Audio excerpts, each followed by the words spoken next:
সপ্তম শ্রেণীর শিক্ষার্থীবৃন্দু, তোমাদের গণিত বইয়ের 37 পৃষ্ঠার সৃজনশীল অঙ্ক 5 নম্বর অঙ্কটি সমাধান করব। একজন ব্যবসায়ী 25% লাভে 1600 টাকায় একটি ক্যালকুলেটর বিক্রয় করলেন এবং একটি ঘড়ি 800 টাকায় বিক্রয় করায় ক্ষতি হলো। ঘড়িটির 1200 টাকায় বিক্রয় করতে পারলে ক্ষতির তিন গুণ টাকা লাভ হতো। এখন ক নম্বরের সমাধান যদি দেখি, ক 5-এর ক, যে 5 সেন্টিমিটার, 7 সেন্টিমিটার, 14 সেন্টিমিটার এবং 10 সেন্টিমিটার রাশি চারটি দ্বারার অনুপাত লিখতে বলছে। তাহলে আমরা লিখতে পারি, ধরি প্রথম রাশি সমান সমান কত ধরা যায়, এখানে আসি 5 সেন্টিমিটার।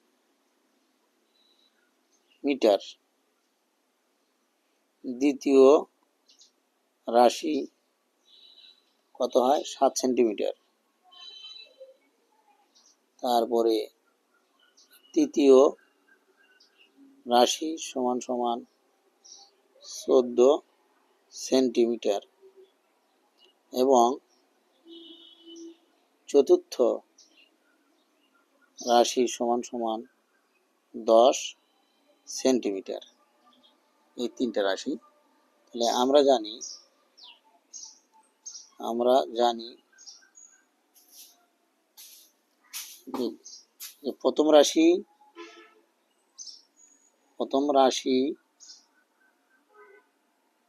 অনুপাত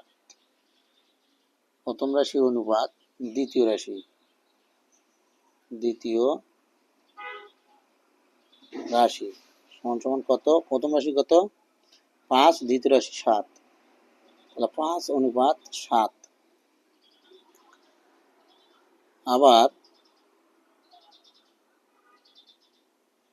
আবার যে তৃতীয় রাশি অনুপাত চতুর্থ রাশি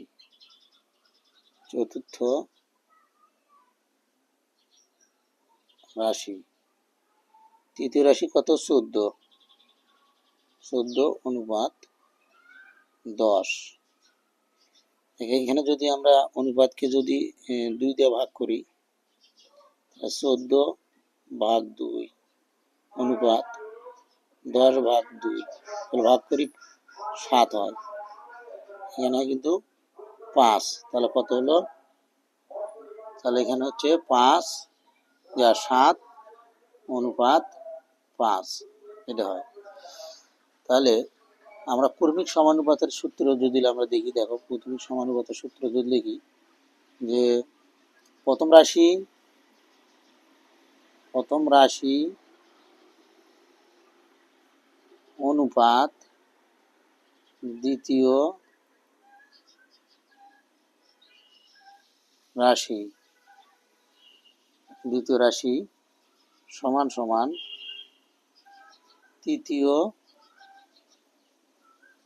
রাশি অনুপাত চতুর্থ রাশি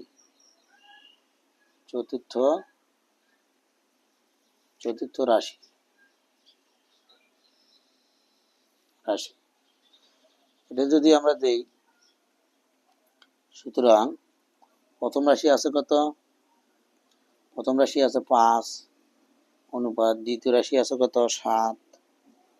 এই যে সমান সমানের পরিবর্তে লেখা যায় ডাবল সমানুপাত লেখা যায়, এটা সমানুপাত লেখা। তাহলে তৃতীয় রাশি কত, তৃতীয় রাশি কিন্তু 7 অনুপাত চতুর্থ রাশি কত 5, তাহলে 5। তাহলে আমরা এখানে লিখতে পারি, যে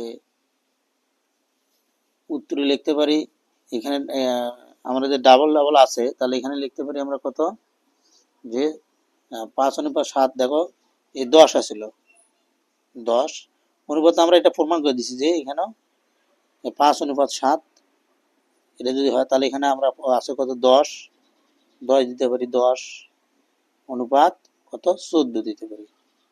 14 সমানুপাতের ক্ষেত্রে 14।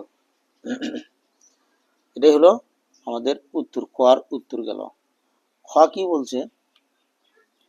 খ বলছে ক্যালকুলেটরটি বিক্রয় করলে ওই ব্যবসায়ী কত টাকা লাভ হয়েছিল তা নির্ণয় করো।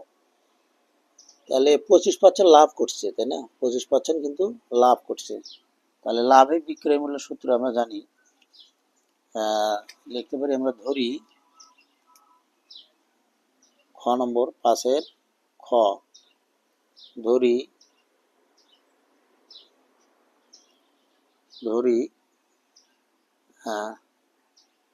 ক্রয় মূল্য সমান সমান 100 টাকা।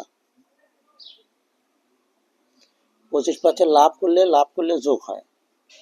তাহলে 25% লাভে বিক্রয় মূল্য 100 যোগ 25 টাকা কত হয়? 125 টাকা। এখন বিক্রয় মূল্য যদি 125 টাকা হয়, তাহলে ক্রয় মূল্য 100 টাকা। বিক্রয় মূল্য 125 টাকা হলে ক্রয় মূল্য সমান সমান 100 টাকা।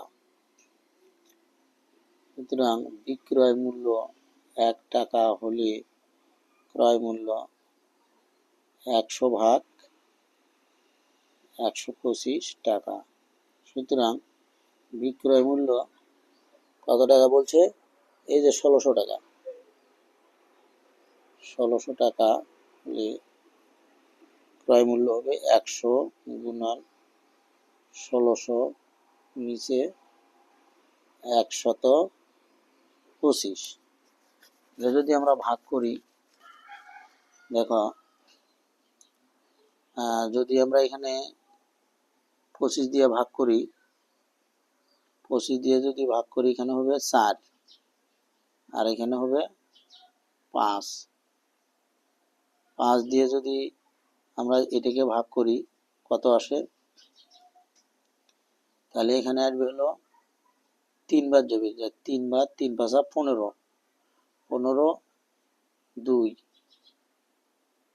শূন্য একটা থাকে 2, তাহলে এটা হলো 320। এটা ভাগ করে হলো 320 আসবে। এটাকে যদি আমরা গুণ করি, গুণ করলে আসবে হলো কত? দেখো, 4 দুগুণ 8 আর 3 4 12, শূন্য একটা বসে দাও, 1280 টাকা। 1280 টাকা ক্রয় মূল্য হলো 1280 টাকা। তাহলে লাভ হচ্ছে কত? তাহলে লাভ হয় বিক্রয় করছে 1600 টাকা। 1600 বিয়োগ বিক্রয় মূল্য হলো কত?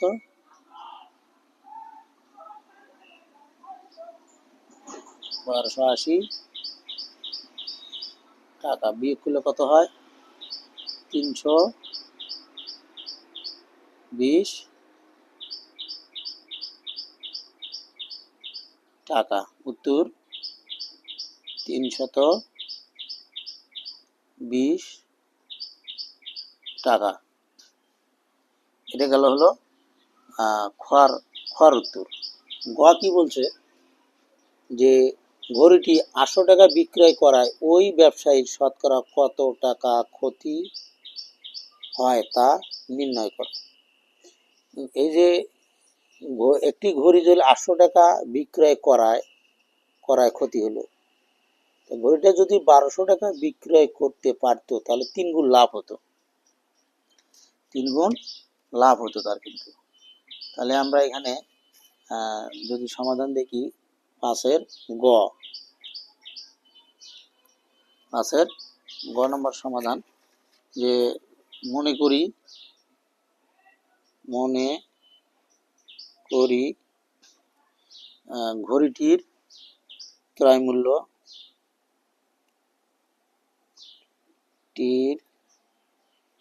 ক্রয় মূল্য সমান সমান x টাকা। তাহলে 800 টাকায় বিক্রয় করায় ক্ষতি হতো। তাহলে ঘড়িটি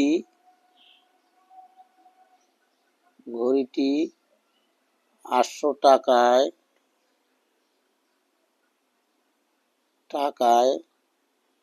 বিক্রয়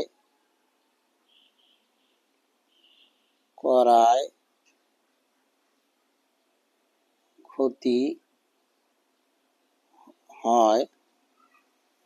ক্ষতি হয় সমান সমান x বিয়োগ 800 টাকা।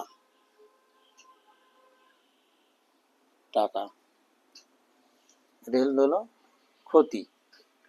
তাহলে আমরা প্রশ্ন মতে যদি ব্যবহার করতে পারি, প্রশ্ন মতে দেখো যে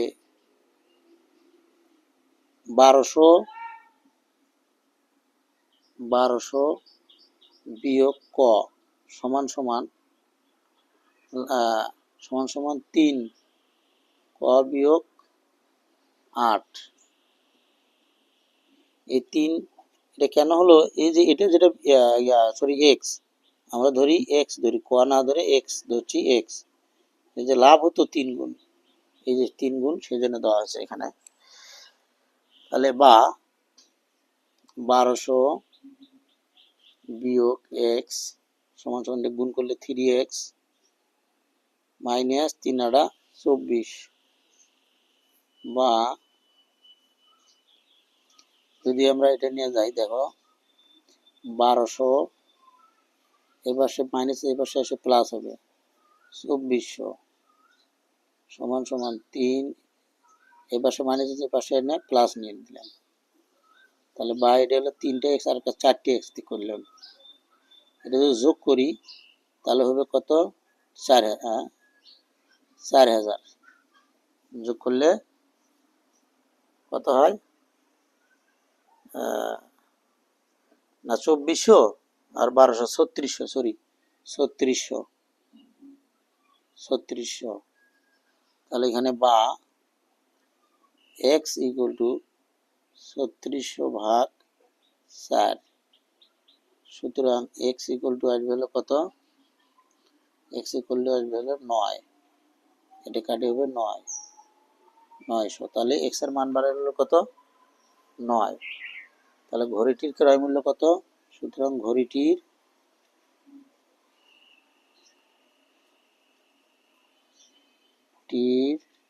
ক্রয় মূল্য 900 টাকা। তারপরে ঘড়িটির ক্রয় মূল্য বাই হলো কত? 900 টাকা। তাহলে ক্ষতি হলো কত টাকা?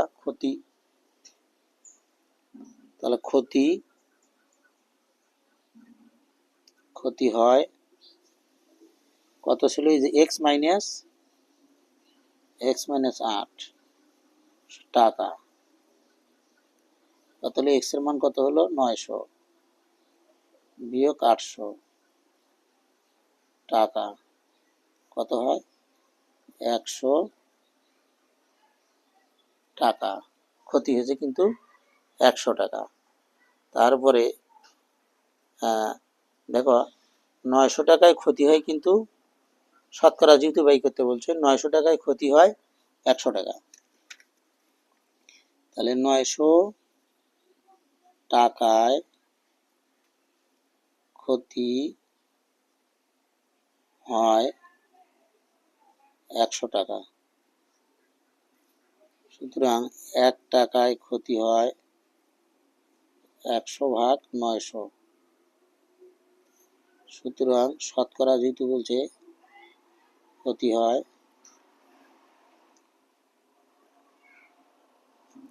100 গুণন 100 নিচে হবে 900, 1 2 1 2 কাটি দিলাম। তাহলে এখানে আমাদের দাঁড়ালো হলো কত দেখো, তাহলে উপরে হলে 100, নিচে হলো কত 9। যদি ভাগ করি, ভাগ করলে আসো কত, একবার দিই 9, বিয়োগ করলে 1 0, আবার একবার দিই 9, বিয়োগ করলে 1। তাহলে এখানে হলো কত আমাদের,